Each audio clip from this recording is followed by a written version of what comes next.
How do you want your business to fit into your life? Not the other way around. Don't just look at the top line of your gross revenue. That doesn't tell the whole story. You really need to also focus on the bottom line, which is your net profit. And a culture that just happens by accident is a culture that's not necessarily destined to bring you success. What one key piece of advice would you like to give to all of the entrepreneurs, watching and listening today? Don't give up. Anything is really possible. You have to believe in yourself and don't let, your age, your gender, or whatever slow you down. Just go for it and you can do it. Hello and welcome to the Business Growth Show, where we talk about all components of business and how to utilize them for exponential growth. My name is Ethan Cassiotis. I'm a business growth expert who help business owners grow and scale to create wealth and freedom. Today, I have an awesome guest. Her name is Ral West. She's a serial entrepreneur, expert in business systemization, and a public speaker, the founder of Ral West Living the Dream, and the creator of a course for entrepreneurs, Overcome Overwhelm, create a smooth running business with less stress. And Ral West is not your average entrepreneur. She's a seasoned professional who has been a business owner and manager for over 40 years. Ral has invaluable experience in scaling businesses and mastering the art of effective systemization. And Ral honed her business acumen with real life experience. And she's a master at the practical implementation of business theories to create effective processes that transform businesses and multiply success. And respected in both the tourism industry and multifamily real estate circles, Ral is recognized for founding successful businesses, authoring courses, and contributing to various boards, while also being a philanthropist and dynamic speaker. Welcome, Ral West. Thank you for being on the Business Growth Show. Thank you so much. It's a pleasure to be here. Yeah, awesome. I'm sure it's going to be a great show for everyone watching and listening today. And you are a successful entrepreneur. So for those people who don't know who you are, just introduce yourself by telling us a little bit more about you and your journey. Okay, I'll try to give the short version of this. I was born and raised in Seattle, Washington, and grew up in an entrepreneurial family. My father was known for being the creator of tourism in Alaska. And so I was tied to Alaska from a very early age. And in my mid-20s, I moved to Alaska and started my own business in Anchorage, Alaska. And there I met my husband. And together we grew a business that was not the one that I started off founding, but he had some ideas, and we kind of merged his real estate background with my tourism background and created a business that essentially was a scheduled charter air service between Alaska and Hawaii, operating wide-body jets. And we carried 30,000 plus passengers a year between Alaska and Hawaii. And after 25 years of doing that and scaling the business to the point where we were 8 digits in annual revenue, and my husband and I were no longer involved in the day-to-day operation, we sold that business to Alaska Airlines. So what I learned in the process of growing that business and scaling it is how to extricate ourselves from that day-to-day operation and set up systems and develop our team and our culture and create performance measurements and data reports that would allow us to keep track of the business no matter where we were. So that business, as I said, we sold it, and that was about 16 years ago. So since then, we've pivoted into a couple of other industries. One of them, buying and leasing small cruise ships, like under 100 passengers each. And then we pivoted after COVID, and the cruise industry kind of took a dive. Then we pivoted into investing in multifamily real estate and using syndications where we're a general partner or a limited partner. And we now are partners in over 6,000 apartment units across 5 states in the United States, mostly Sunbelt states. So that's kind of the capsule version of my career, and lots of different businesses and experiences along the way. Yeah, cool. Amazing story. And I love the background and very cool that you yeah, created that unique scheduled chartered air service and selling to Alaska Airlines and selling a business is a a big feat and everything like that there. And Yes. then yeah, the buying selling small cruise ships, that's very interesting. And then now obviously real estate a big portion and having a lot there, which is very cool. So definitely very diverse, which is amazing. Mhm. So I know that you also have a six essential secrets to business success, that you share. So Yes. I loved, I'm sure the audience would love to hear, what these are as well. Okay. Well, about a year and a half ago, my adult daughters, one of whom lives in Australia, encouraged me to take everything I have learned over my 40 plus years in business and teach other entrepreneurs how they can run their business and have it be successful, but operate without their, up to their eyeballs involvement and a lot of overwhelm because they've seen us be able to do that. We really are living the dream. We travel the world. As I was telling you, I've just been in Australia twice in the last 12 months, and we just got back from Europe. And that's our lifestyle now. We have our home in Alaska and we have a home in Maui, and this is how we live. And yet we still operate our businesses from wherever we are. So I created yet another business called Ral West, Living the Dream. And I developed my 6 essential secrets to business success. And these are the 6 principles that I felt after looking through all that we have accomplished over the past decades. These were the key elements that set us apart and enabled us to have really sustainable success in our business. And they're a bit unique in that they're not that, have your good financials and your marketing and so forth that a lot of people say. It's more of along the lines of develop your systems. Make sure that you're measuring your performance and tracking your data and having regular reports.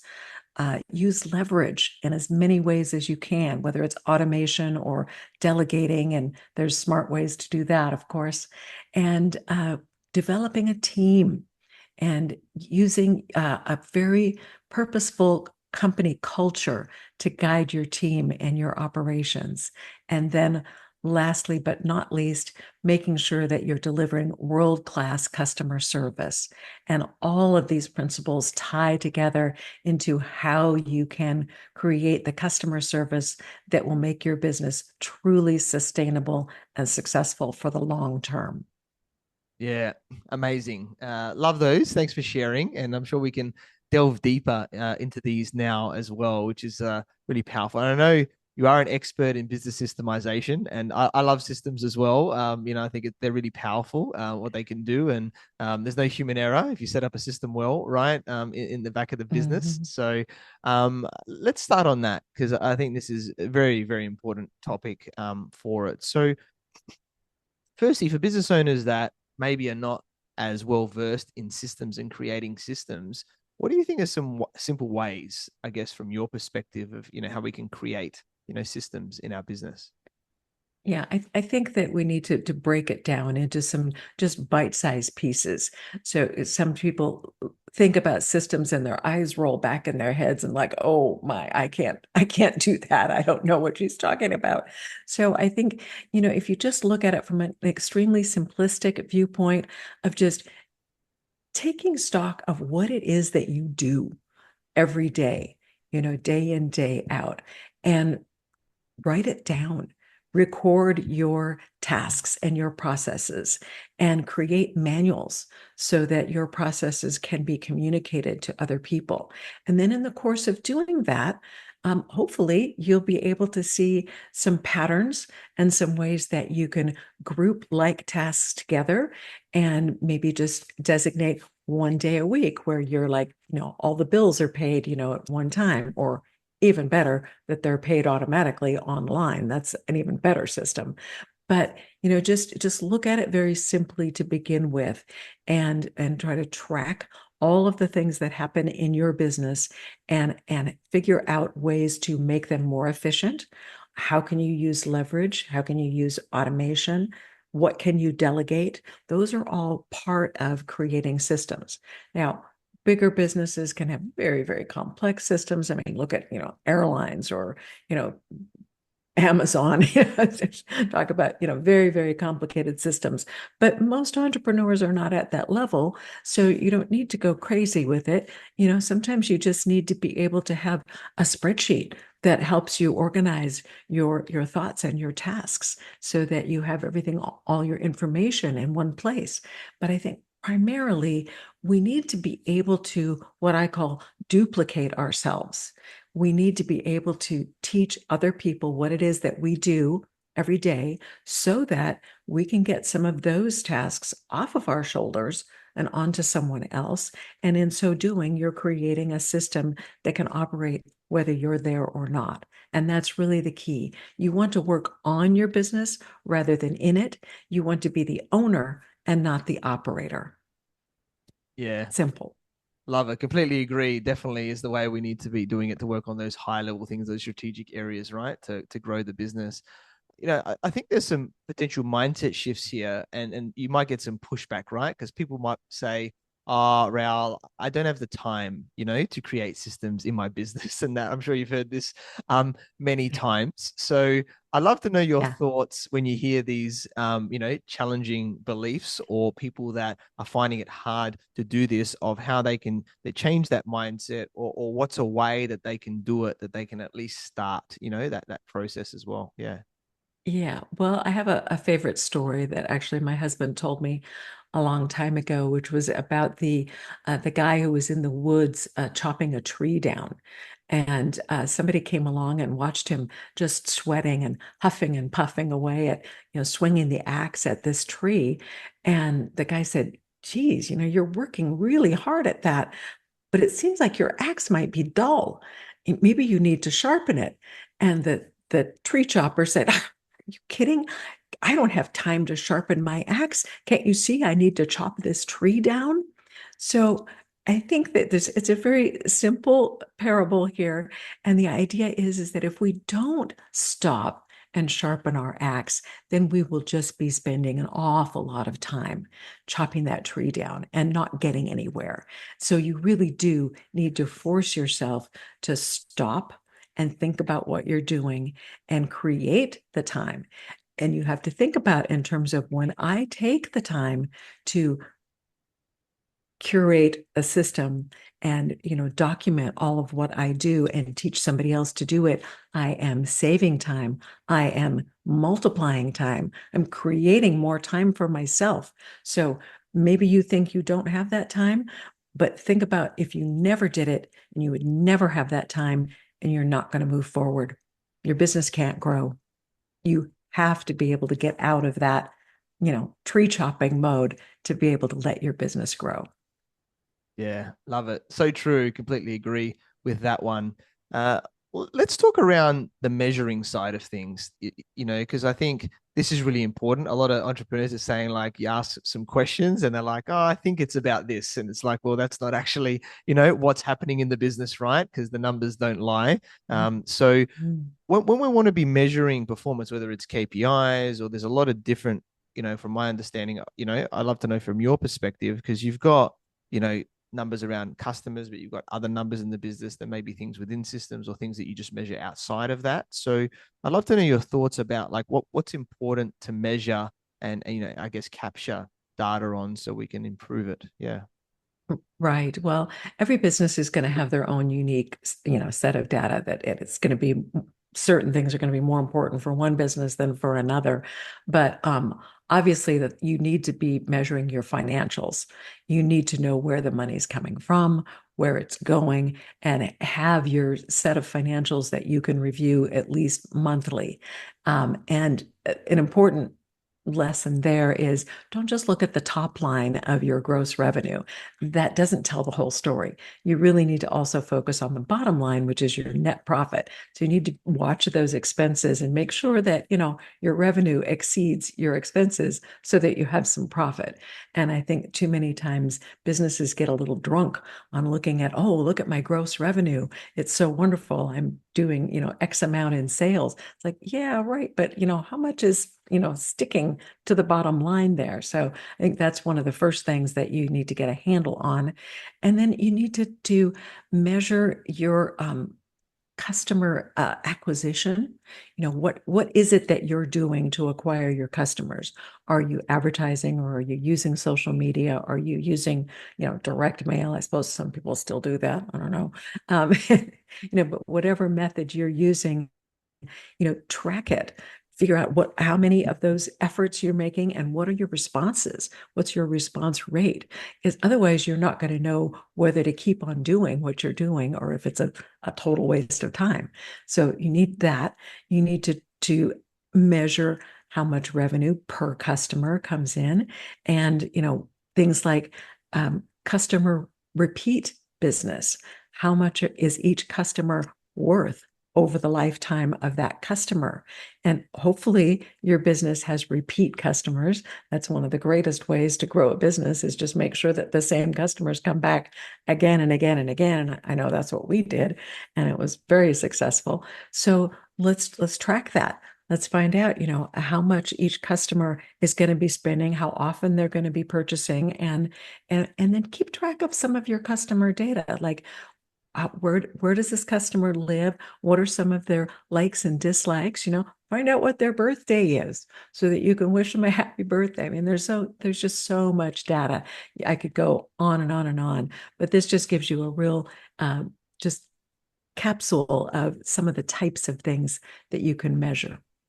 Yeah, that's awesome. I think, yeah, data is so important, and depending on where the business is at, it's important to do it. And then, like you said, what decisions to make thereafter. And I think this would be likely very important for you, but any business owner is, especially as you're doing a lot of traveling, or, you're doing other things in your life, is maybe having some dashboards or some key numbers. So it's easier to see a lot of this, right? Because Absolutely. you could run an accounting software like Zero or MyOb or something, or QuickBooks, where you could see the financials, but that doesn't show the full picture, right? Of the journey Right. of the customer. So do you have something like that allows you to then see the picture of the company from wherever you are? Absolutely. We had a lot of reports set up so that we could look at, as you say, like a dashboard. And some of the reports were actually daily, some of them were weekly, and some of them were monthly, tracking the sales volume, for example, and how many calls came in, and how many of those calls resulted in sales. So what was our, daily sales volume, weekly sales volume, et cetera. And we were able to gauge how well the business was doing, no matter whether we were in the same town or halfway across the world. It didn't matter, because we had all of the reports, all the metrics.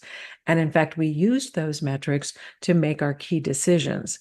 And that's another aspect of duplicating yourself, is that, like, I was in charge of the advertising and marketing for our business. And our marketing team said, well, how do you know that it's time to spend more money advertising? Because sometimes I would just say, okay, we need to beef up the advertising spending. And they go, how did you know that?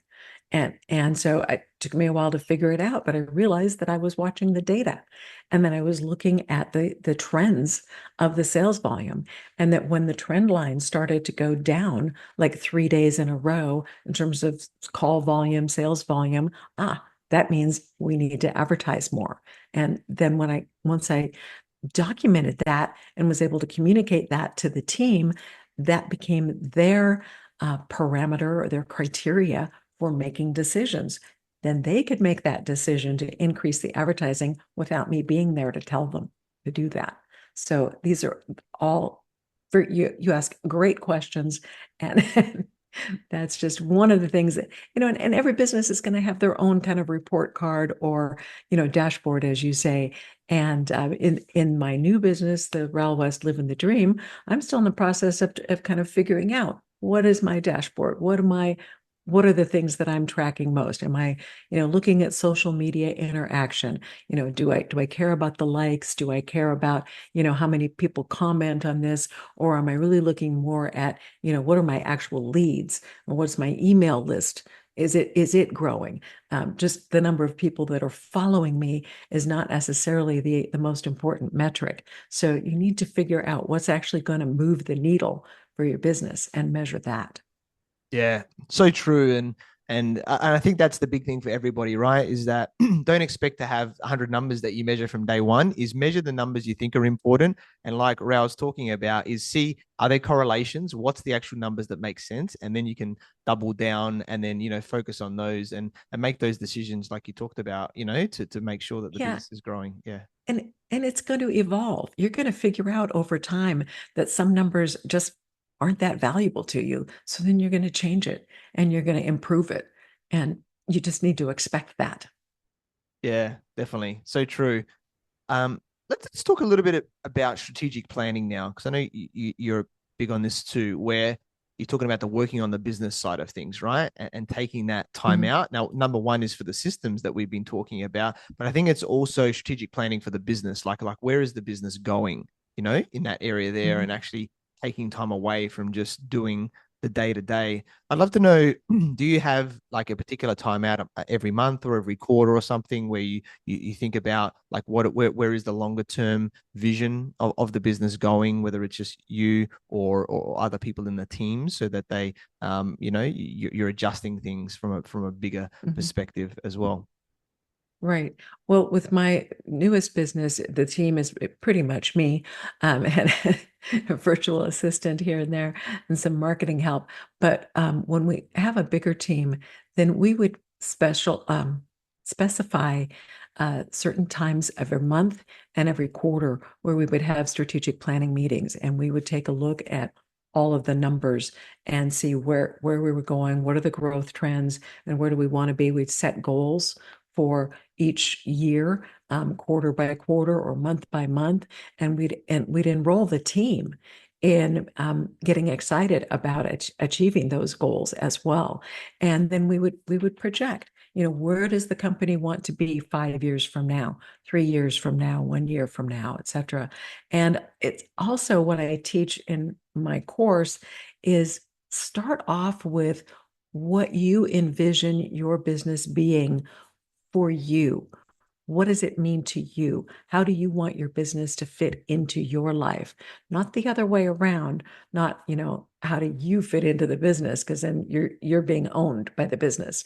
You want to figure out what you want for your life and how does the business serve you in attaining that dream or that goal. And then you plan the growth of your business accordingly. And you are in the driver's seat in terms of when you add team members or how much you want to do yourself, how fast can you use leverage, how fast can you develop automation to streamline things and so forth to get the business to the next level, because that's really what it takes to scale a business, is that you have to utilize the leverage, you have to grow your team, you have to be able to handle more work than a solopreneur can do, and that's the key. That's why you want to develop the systems and know how to duplicate yourself. Yeah, love it. So true, and really, really powerful, right? On getting the people involved.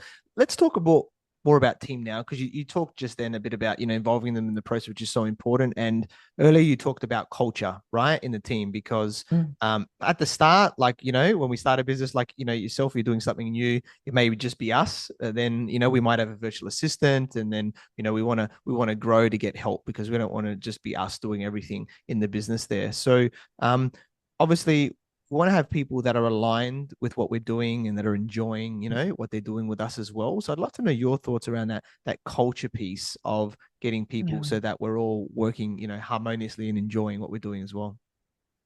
Boy, company culture and your team are just paramount to your success. And I think too many people overlook it. And they just neglect to pay any attention to it at all.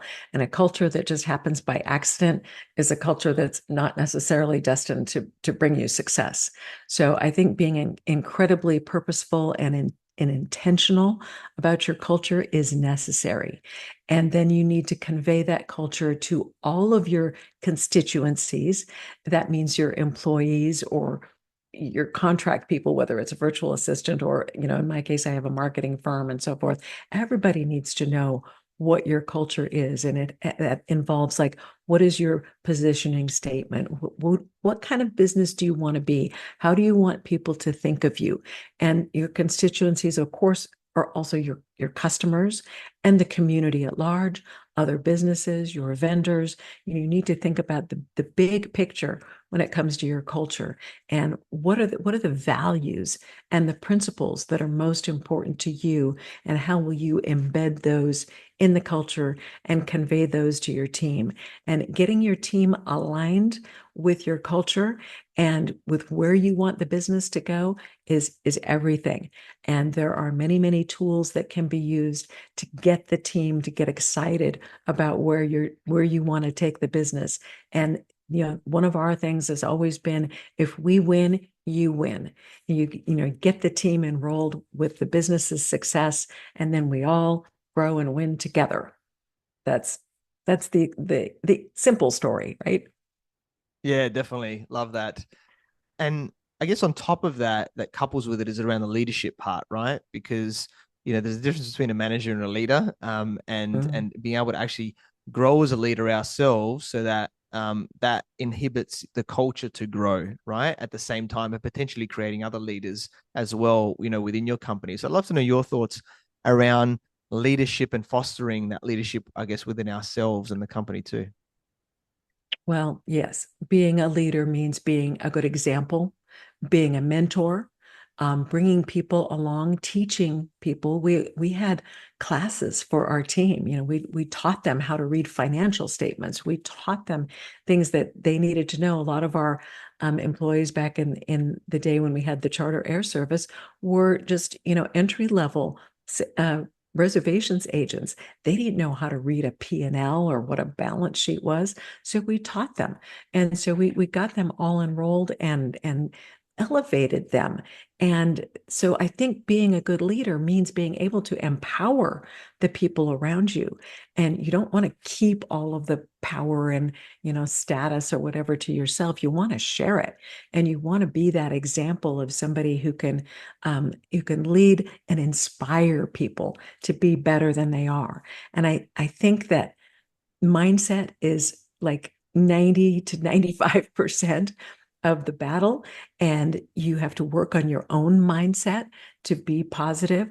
I think that everybody needs to have mentors. I don't care how successful you are, you need mentors, and you need other people that can help you along and help you maybe be more objective. Sometimes, you're not seeing things quite as clearly because you're in your little tunnel vision. So we had like an outside board of directors where we had other business leaders in the community that from other industries that would guide us and help us and help point us in a direction that maybe we didn't see ourselves. And that was incredibly valuable. We've also invested a ton of money in courses and books and, consultants and so forth. We studied with Robert Kiyosaki, Tony Robbins. I mean, you name it. These are all fabulous minds that we can all learn from. And then the more you learn from other people, and then the more you share that knowledge with your team, I think that's being a good leader, is you're enlightening and empowering the people around you. Yeah, definitely. And then everyone's growing together, and it's an amazing feeling, Yes. right? And then you can step Yes. away more and go on the holidays or whatever it is for you, right? Like you're doing there, and enjoying the Yes. journey of that Yes. business, and everybody's, yeah, really what it is. Because most people leave when they don't enjoy the culture and the management of the business, right? Like that's the main reason, right? Where a lot of people are leaving these days. And I Yeah. think, Well, and yeah. I think that one of our philosophies was is that we wanted people when they did leave the company to be better off than when they started. We wanted them to have, and I don't mean just financially better off, that would be good too, but I mean to be smarter, to have more skills, to have more knowledge so that they could improve their career and move on to something bigger and better. We knew they weren't going to be with our company their whole life. So how can we support them and help them grow?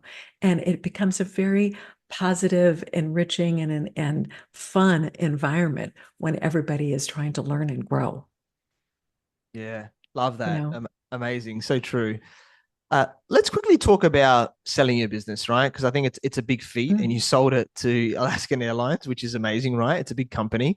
What do you think was key? Because a lot of people like I always say, we should build the business to sell it, whether we sell it or not, right? And that's all the systems and everything, Mhm. that you talk about, which is so important so Mhm. that we can step away.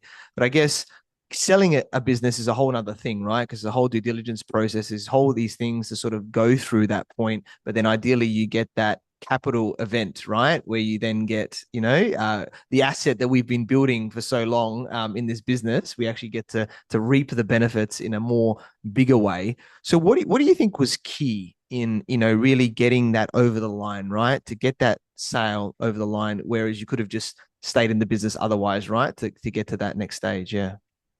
Yeah, it was critical that we take the mom and pop out of the business.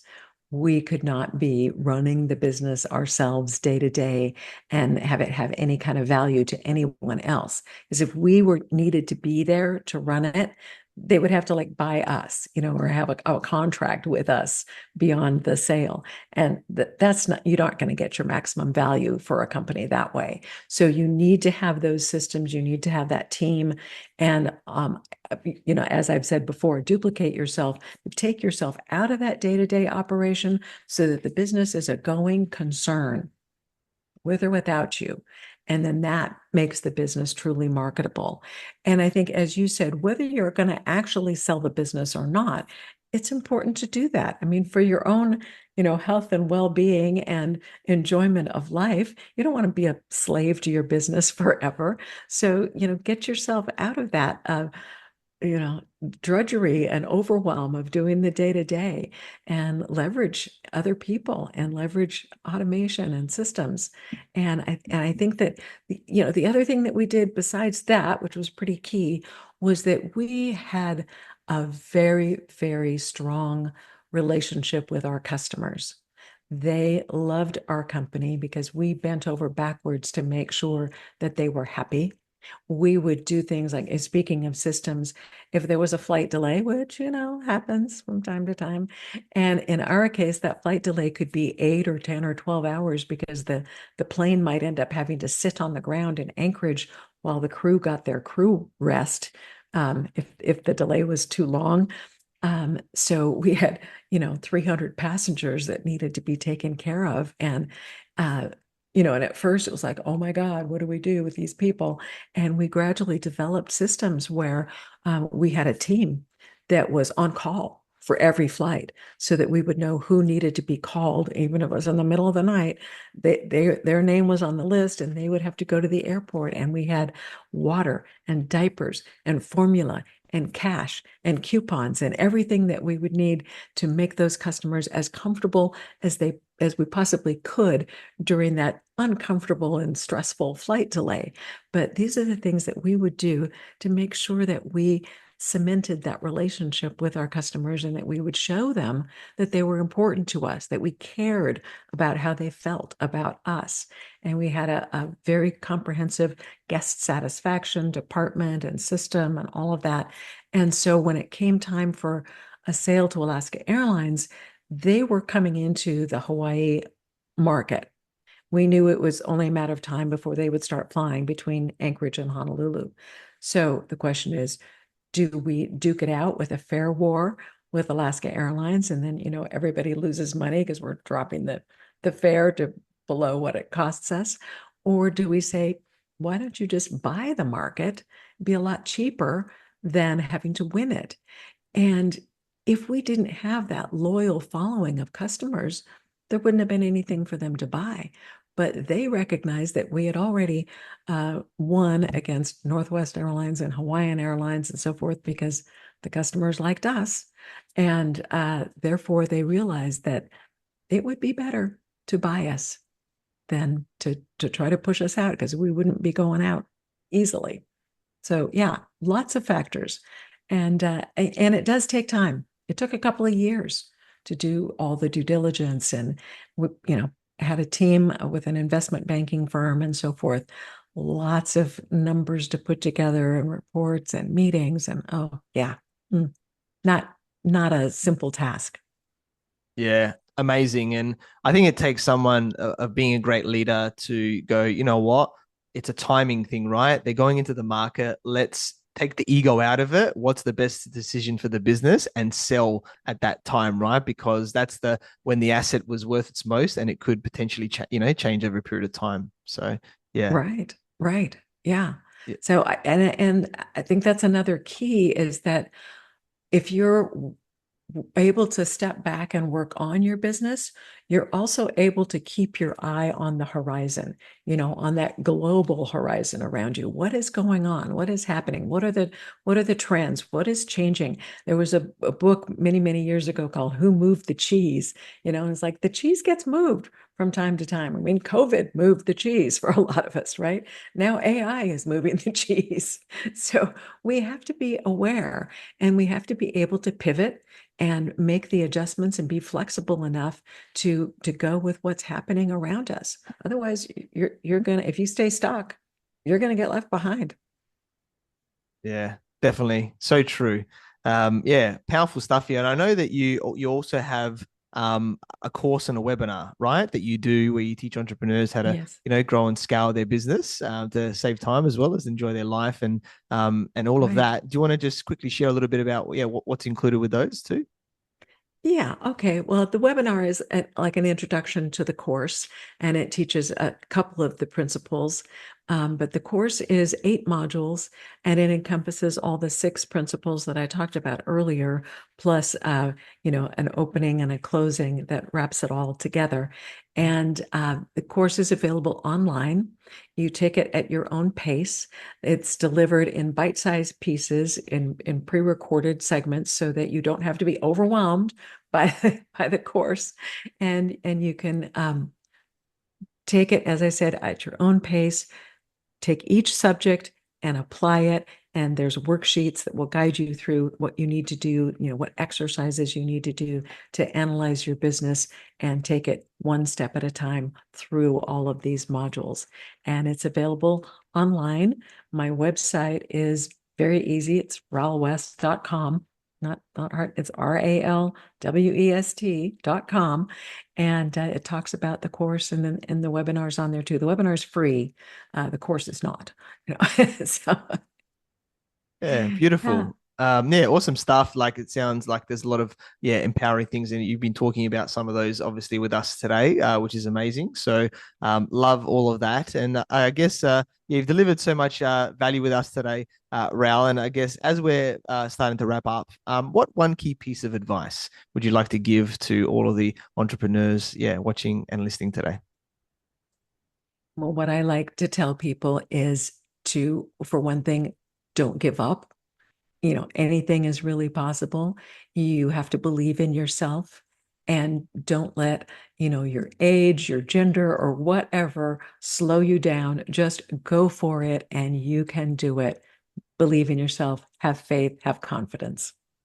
Yeah, definitely love that. So, so true. And yeah, we connected through our networks. I learned about your awesome journey from, being in the tourism, multifamily real estate industry to now being a serial entrepreneur and an expert in business systemization. Amazing woman, so knowledgeable. You delivered so much gold, with us here today. And I'm sure you continue to help entrepreneurs create a smooth running business with less stress. Very grateful that we connected. Look forward to working further with you. So, Ral, how can people find you and get in contact with you? The website is the easiest way. It's ralwest.com. I'm also on LinkedIn, and Facebook and Instagram, but LinkedIn probably has the most content. And that's, Ral West, pretty easy. Beautiful. Well, definitely check out Ral there, ralwest.com, and all the social platforms, especially LinkedIn. She's got a free webinar. She's got a course there as well. And I'm sure it'll be a lot more value that you can get from her. And it's been a Yeah. pleasure interviewing you, Ral, and thanks for being on the Business Growth Show.